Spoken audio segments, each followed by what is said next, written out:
네, 정치비상구 2부 순서 바로 시작하도록 하겠습니다. 여러분들 다 아시는 것처럼 변희재 대표님 나오셨습니다. 예, 안녕하십니까. 예. 대표님 오늘 기분이 뭐 오자마자부터 좋아요. 보니까. 제가 되게 여기 오면은 박전 앞뒤로, 의원님하고 예. 이제 앞뒤로 많이 부딪혔는데 네. 별로 그렇게 뭐 가까운 사이는 아닌데 오늘은 저 딱 보자마자 딱 떠올랐어요. 지금 제가 이 법사위에서 추진하는 김영철 검사 탄핵 청문회에 제가 이제 참여를 하려고 실제로 저는 신청서를 냈습니다. 아, 저 김승원 저 법사위 간사가 아예 국민 참여단을 모집한다고 검사 탄핵에 대해서 할 말 있는 사람은 다 신청해라 그래서 저는 공식적으로 신청서를 냈거든요. 아 내셨어요? 예, 내서 네. 김승원 간사가 지난주에 저랑 매불쇼에 같이 출연해가지고 그거 봤습니다. 네. 맞는 얘기다. 장시호 태블릿 조작 그거 맞는 얘기고 그러면은 김영철 위증교사가 더 확실해지는 거 아니냐 그래서 사실상 증인이나 참고인으로 이제 하겠다 했는데 민주당 법사위 내에서 이견이 많다는 거예요. 뭐 대충 왜 그런지 알아. 이 태블릿 문제 꺼내 들면은 왜 또 태블릿 조작 얘기하냐 뭐 촛불 어쩌고 그러는데 문제는 김영철 검사가 위증 교사를 시켰다 그러면은 뭘 위증을 시켰는지부터 잡아내줘야 되거든요. 최소한 구체적인 몇 개는 잡아놓고 교사를 얘기해야 되기 때문에 저는 이미 법원에서 이 장시호 제출 태블릿 관련된 발언은 다 거짓말이라는 판결문을 제가 받아냈단 말입니다. 그래서 장시호가 스스로 거짓말하지 않았다면 누군가는 위증을 시킨 거 아니겠어요? 저는 그걸 김영철 한동훈이라고 보고 있기 때문에 그런 부분들은 제가 가서 법사에서 증언을 하겠다 이런 얘기하는 건데 아까 박전 의원님한테 김승원 간사랑 잘 얘기 됐으니까 네. 의원님이 좀 도와달라고 제가 출연이 아니고 저 증인 나가겠다. 청구하겠다. 네. 어떤 사안인지 자기한테 알려달라 정확하게 그래서 제가 문자로 보내드리겠다 해서 네. 맞으면 당연히 해야지 이렇게 해서 확답 받았습니다. 하여튼. 아 그렇군요. 네, 알겠습니다. 네, 그래서 이제 어쩌지 들어올 때부터 네, 너무 네. 이제 얼굴에 만면의 미소를 가득 안고 오셔가지고 예. 교양 TV 출연을 해서 오늘이 가장 큰 이제 성과가 있는 게 아닌가. 아니 오늘 본의 아니게 보니까 또 파란 넥타이 네. 메고 오셔가지고 그런 상황인데 아니 트럼프 대통령 아까 이제 박지원 그 의원님하고도 얘기 나눴는데 이번에 피격 사실 너무 놀랄만한 브레이킹 뉴스인데 정말로 그걸 또 극적으로 살려내는 그런 모습들이 좀 놀랍게 느껴졌거든요. 근데 그 트럼프하고 지금 바이든하고 지금 2차전입니다. 2차전. 2차전 그렇죠. 1차전 때부터 이미 거의 이 미국 기본 질서는 무너질 정도로 난전을 벌였어요. 그 미국 사회에서 지금 부정선거 문제가 엄청나게 그 이슈가 됐고 실제로 트럼프 같은 경우는 이 지지자들에게 의사당 간접적으로 의사당을 점거하는 맞아요. 수준의 예. 발언을 했었기 때문에 이미 미국 사회의 정치 질서는 무너져서 지금 바이든이 지금 치매 문제로 지금 추락해서 그렇죠. 만약에 바이든하고 트럼프가 끝까지 갔잖아요. 바이든도 총 한 방 맞을 수 있었던 상황입니다. 이거는 양진영 다 뭐 거의 대한민국으로 따지면 거의 남북 전쟁을 했던 미국 남북 전쟁 했었지 않습니까? 그렇죠. 거의 네. 그 수준의 내전이 갔기 때문에 충분히 그런 불상사가 나올 만했던 상황이죠. 그러니까 기본적으로 지난 선거 때 대선 때 봉합되지 않은 갈등들이 여전히 잔존하고 있고 그게 이번 기회 언제든지 간에 스파크가 튈 수 있는 여건이었다. 그러니까 어떻게 보면은 이 미국이라는 무엇인가, 미국의 정체성이 무엇이란가 가지고 정체성 논쟁을 벌이고 있거든요. 저 사람들이. 그런 이건 뭐 진짜 이 링컨 시대의 남북 전쟁과 같은 죽지 않으면 살기로 덤비기 때문에 네. 아직도 지금 저는 이제 이 선거 때 지금 바이든이 뭐 낙마를 하든 교체를 하든 끝까지 가든 이대로 쉽게 트럼프 당선은 안 될 겁니다. 뭔가 하나 또 막 우당탕탕 할 이벤트가 텐데 있다. 그러면 네. 또 한 번에 뭐 테러가 뭐 트럼프 쪽은 어디든 언제든지 벌어질 수 있는 상황이죠. 그러니까 실제로 보면은 바이든 재임 중에 물론 이제 사법권이라는 게 독립돼 있다고는 하지만은 트럼프가 지금 형사 기소가 돼 있는 거 아닙니까 지금? 그것도 이제 네. 보면은 이제 이 트럼프 지지자들이 분노케 하는 거죠. 지금 마치 지금 그 이재명 대표 지지자들이 분노하듯이 사법권을 이제 가지고 정적을 처벌했다라는 이제 그런 지금 인식들을 한단 말이에요. 실제로 미국 사회에서 그런 사례가 없어요. 과거 전례가 없는 전례가 게. 없고 사실은 예. 대한민국도 없어요. 윤석열 이전에 그런 경우 없었습니다. 같이 대선을 치렀던 사람은 저렇게 뒤진 경우 없었습니다. 그러니까 한국 미국 비슷한 상황인데 트럼프 지지자나 이재명 지지자 입장에서는 못 받아들이는 거죠. 저 사법권에 대해서.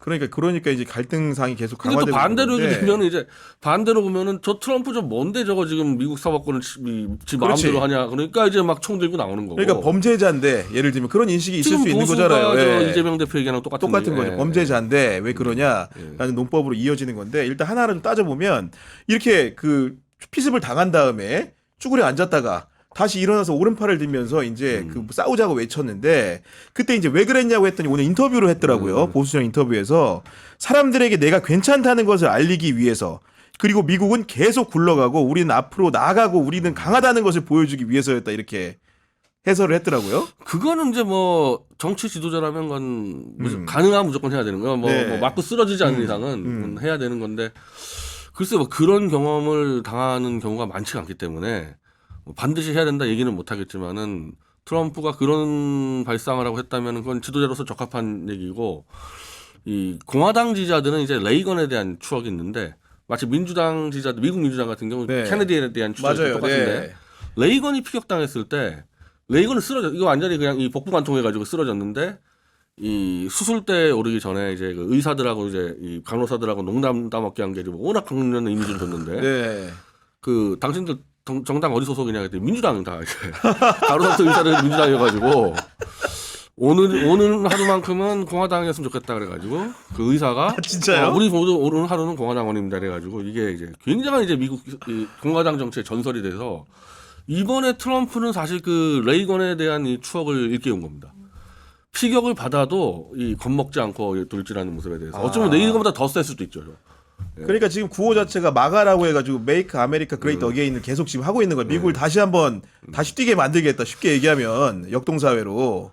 그 사진이 정말 누가 연출한 것처럼 그러니까요. 이 성조기가 딱 서 있고 그래서 그 드라쿠라의 그 유명한 네. 있지 않습니까? 그 승리의 여신 그거 완전 재현한 것처럼 만들어놔서 그러니까 프랑스 혁명기에 진짜 트럼프 입장에서는 엄청난 정치적 자산을 지금 확보한 거죠. 이거. 근데 이제 이거 한 다음에 오늘 이제 인터뷰 아까 했다 그랬잖아요. 거기에 대해서 트럼프가 뭐라고 했는지를 인터뷰한 내용을 보니까 이것은 나라 전체와 세계 전체가 함께 뭉칠 기회다. 통합을 키워드로 갑자기 꺼냈어. 그러면서 이제 보니까 미 보수형 매체인 워싱턴 이그제미너하고 인터뷰를 했다는 건데 원래 내가 공화당 전당대 18일에 하기로 한 연설문이 있었는데 연설문을 다시 썼다는 거예요. 원래는 그 연설문은 바이든 정부의 바이든 실정을 까는 걸로 완벽하게 때려 박는 네. 거였는데 네. 이번에는 내가 우리 미국을 하나로 통합하겠다. 이걸로 바뀌었다는 겁니다. 아마 바이든 까는 걸로 해놨다가 네. 어쨌든 민주당 지지자라 하더라도 야 이거 총기 테러 너무한 거 아니냐 이런 사람 많겠지 않겠습니까? 이제 이 사람들을 끌어들이는 전략으로 바꾸겠죠 아마.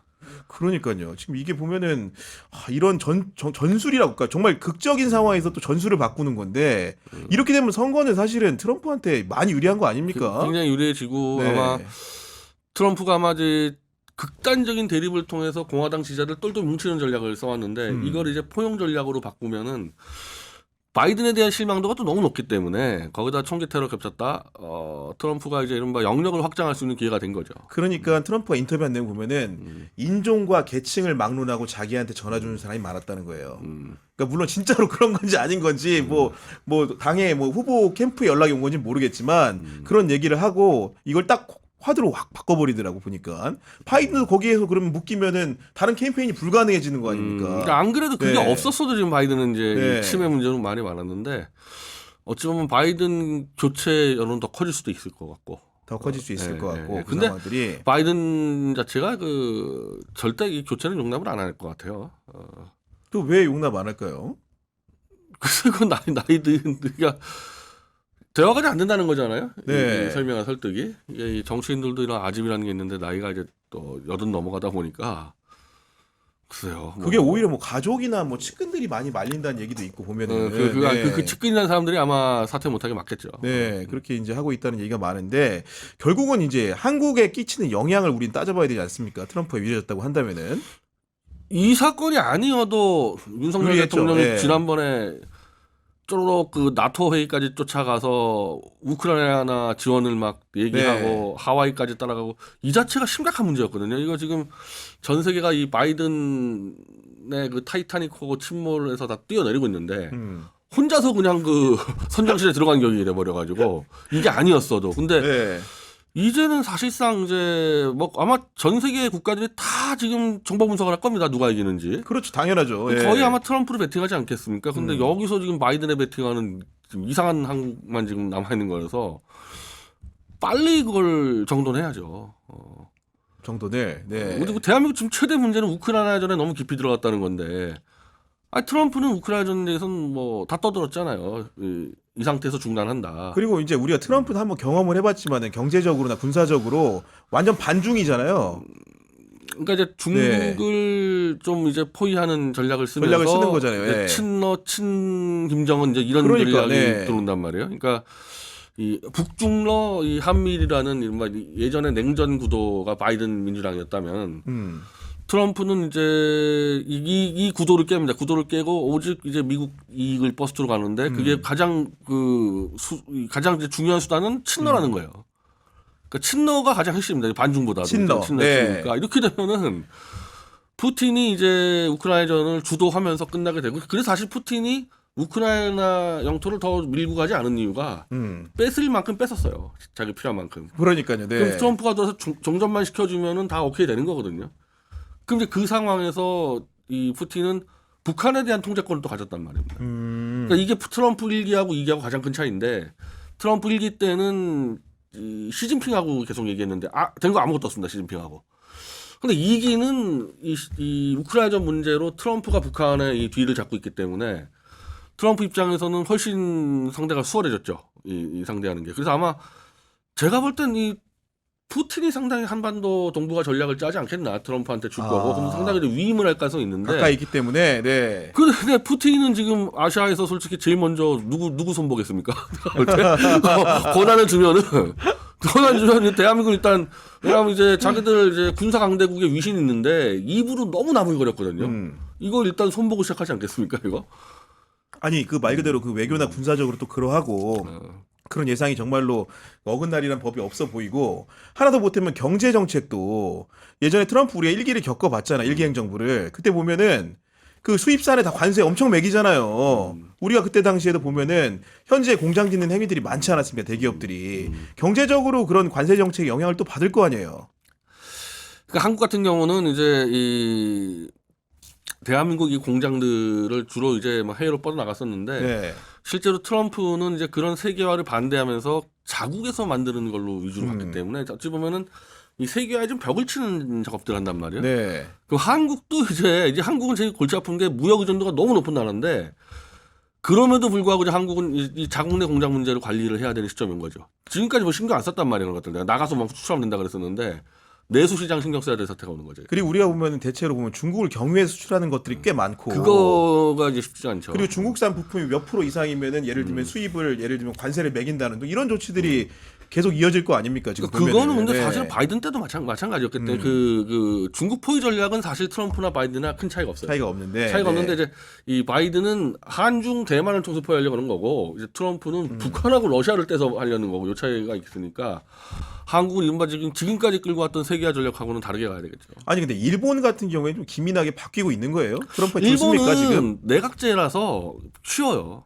바꾸기가. 내각제의 장점이 그겁니다. 그냥 기시다를 내리든지 기시다를 내리지 않더라도 이 국회가 조금 바뀌어지면 끝날 수 있겠는데 근데 한국은 지금 국회가 다수가 바뀌었잖아요. 맞아요. 근데 네. 대통령이 그대로 지금 정책이 가고 있지 않습니까? 내각제라는 이 제도는 사실은 이런 거 탄력적으로 대응하기 굉장히 편해서 일본은 순식간에 바뀔 겁니다. 우리 같은 경우에는 선거를 치를 때까지 기다려야 되지만 우리는 3년 기다려야 네, 되잖아요. 그러니까요. 예. 아니 일본은 내일이라도 기시다 내리면 되거든요. 그러니까 외교 정책이라는 것도 약간 유연하게 네. 대응할 수 있는 나라다. 예. 이게 원래 그 아베가 있을 때 완전히 그냥 저 힐러리 밀었어요 그때 그냥 대놓고 힐러리 밀다가 트럼프가 그때 역전하지 않았습니까 이기 때? 맞아요. 예. 순식간에 그냥 그 라인 다 바꿨습니다 그때 친 트럼프 라인으로. 일본은 그게 되는 나라니까요. 아니 근데 저는 미국 정치를 정확히 몰라서 그런데 그 미셸 오바마 등판 가능성은 좀 없다고 봐요. 근데 그거는 그 민주당 지지자들이 이게 하도 이게 지금 맞는 안 얘기예요, 되니까 그냥? 예. 그런 거지. 등판을 할 수 없는 여건인 걸로 알고 있어요. 예. 그 사생활도 그렇고 그냥 하나의 그냥 동화로 있는 거지. 그런 의지도 없고 사실은 그런 준비도 안 됐다고 저는. 그럼 11월의 분위기는 이대로 가면 거의 트럼프가 확실시되는 상황이라고 봐도 네. 무방한 것으로 보고 여러 가지. 일단은 예. 대한민국은 그렇게 준비를 해야 되겠죠. 네, 알겠습니다. 그 이제 뭐 다시 이제 국힘 전당대회 현실 정치 우리 한국 정치를 돌아보려고 하는데요. 아니 누구 보고는 이게 분당대회냐고 뭐 그러더라고. 전당대회 아니고. 실제로 맞아요? 뭐 분당대회예요, 진짜? 분당대회로 저는 보여지고 있어요. 아니 어떤 국면으로 가고 있는 거예요 지금 이제. 그러니까 이게 처음부터 이 후보 3명이 범정광훈 등 제야 보수와 탄탄하게 연대가 된 상태에서 한동훈을 친다는 게 단순히 윤석열을 지키기 위해서 한 게 아니고 굴러온 돌이 왜 박힌 돌을 밀어내냐 네. 이 전쟁이었기 때문에 이것도 마찬가지. 이것도 지금 국힘당 정체성 논란인 거란 말이에요.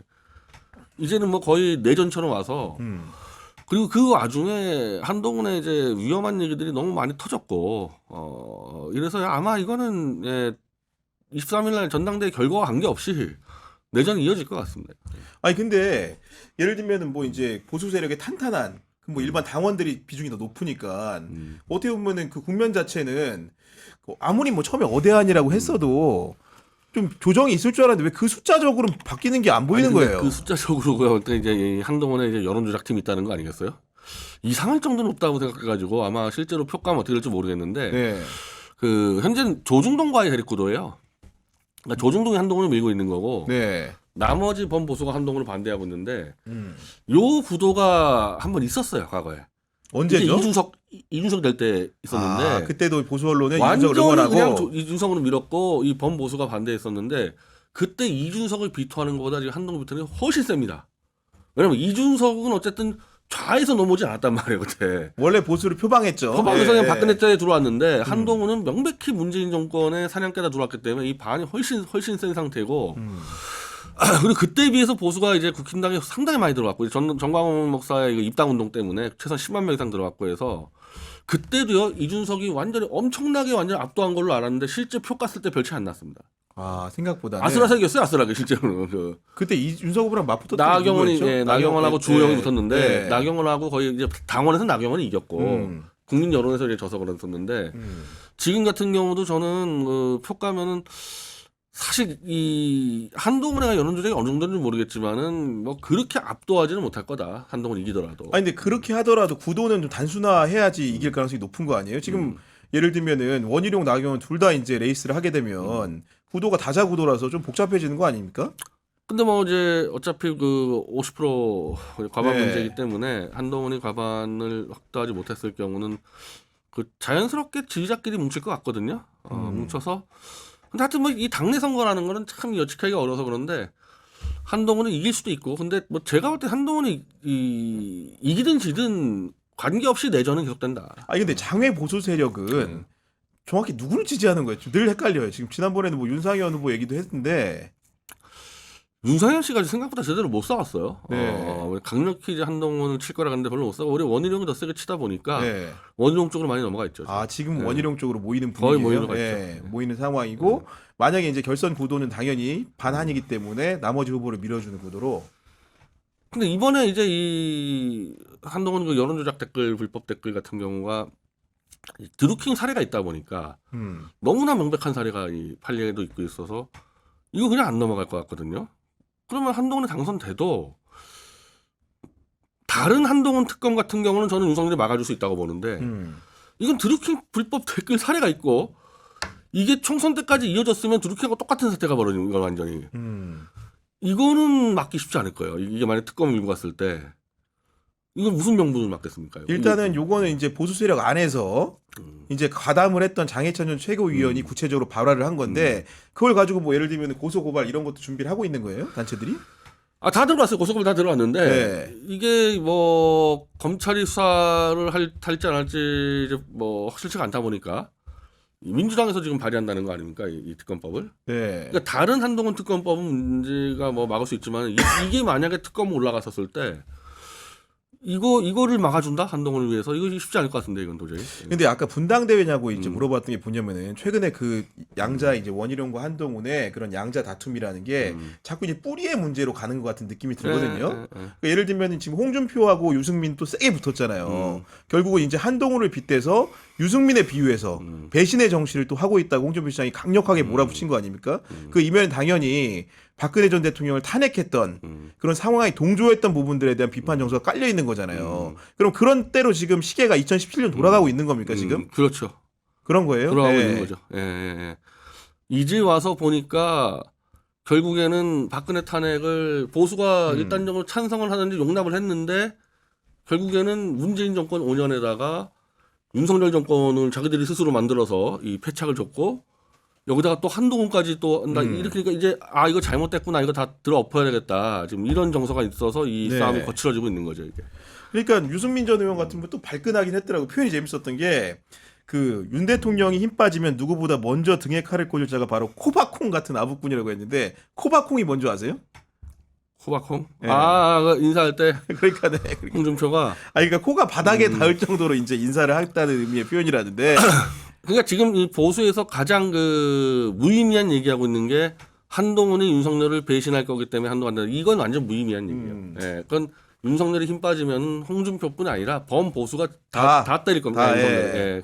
왜냐하면 권력을 잡아주기 위해서 그냥 윤석열은 데려온 용병일 뿐이에요.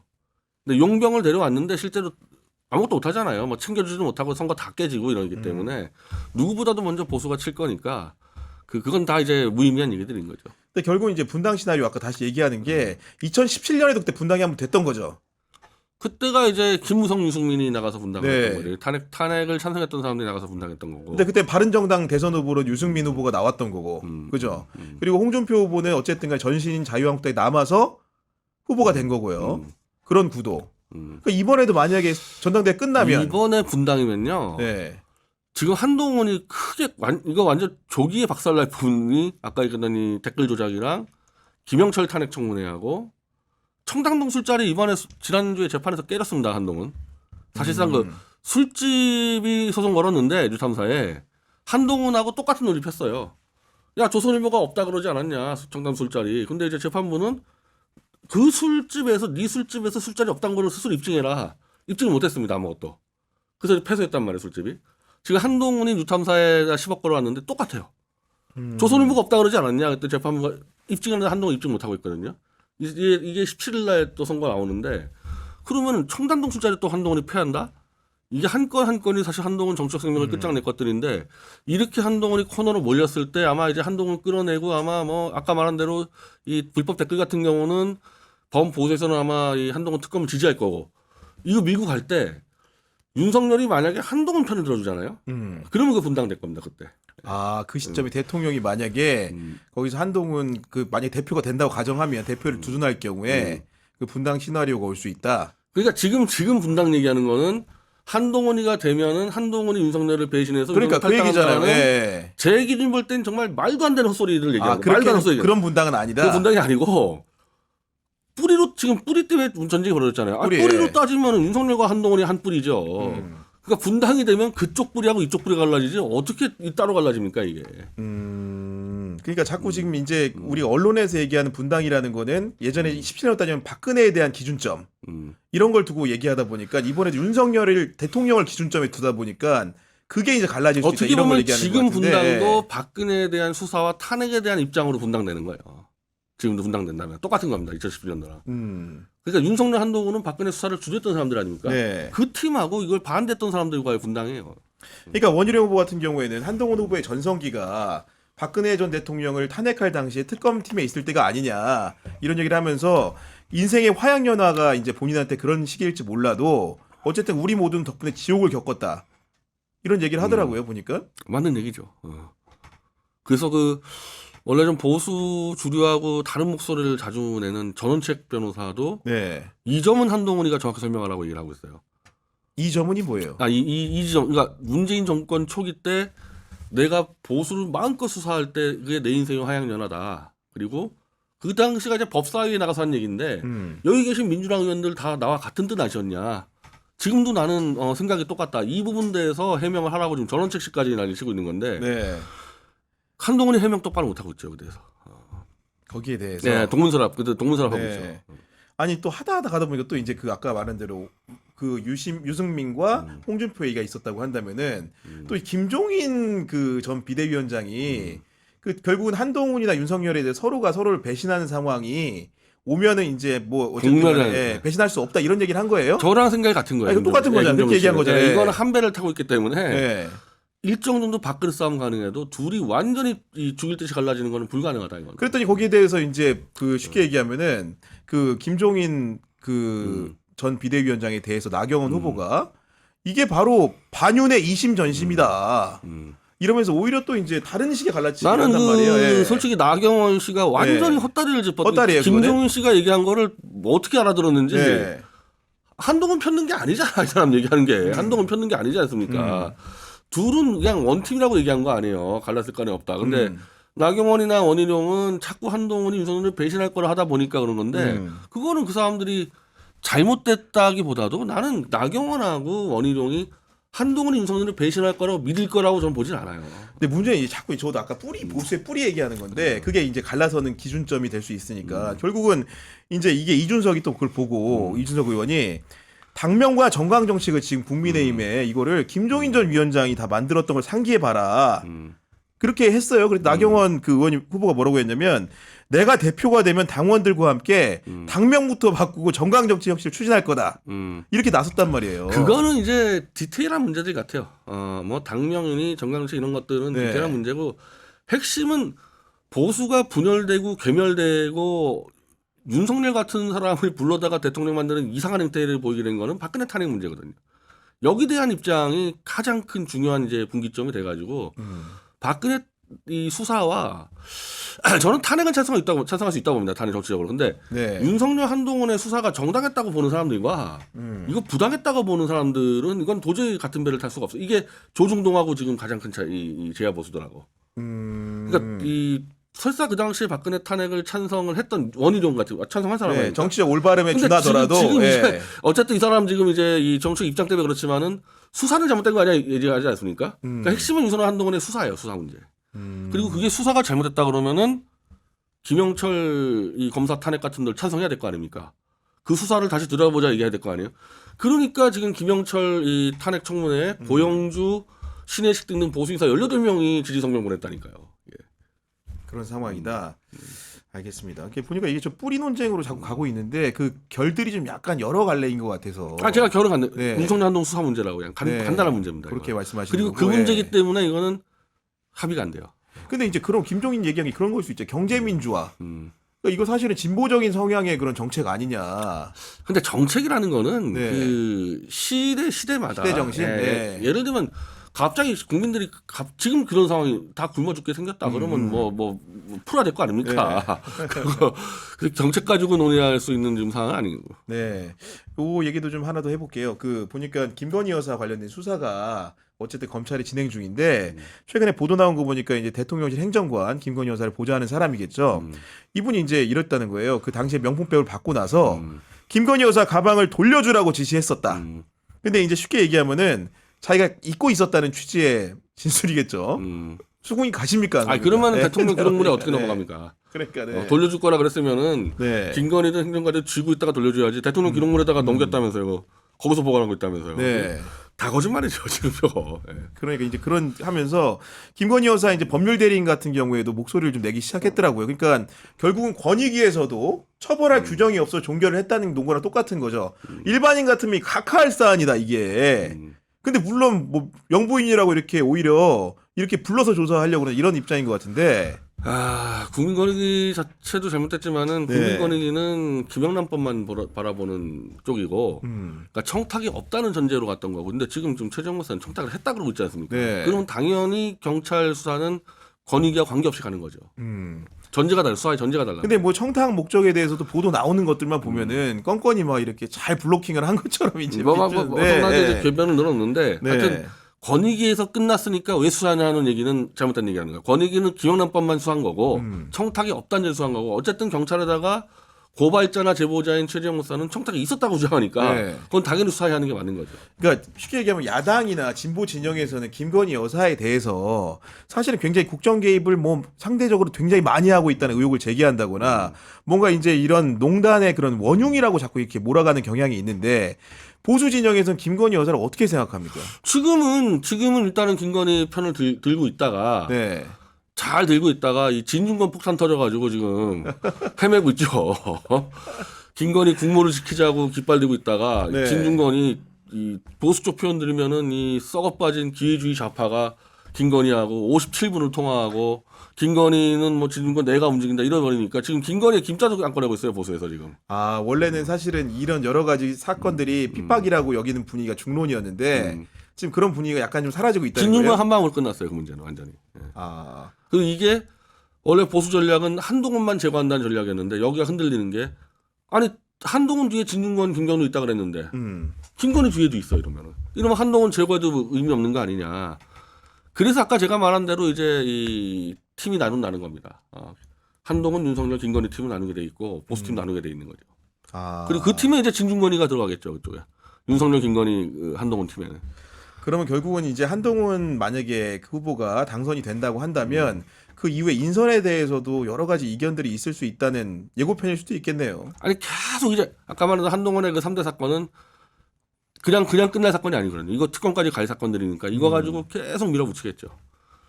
그래서 한동훈이 그걸 버틴다? 어려워 보입니다. 쉽지 않아 보인다. 알겠습니다.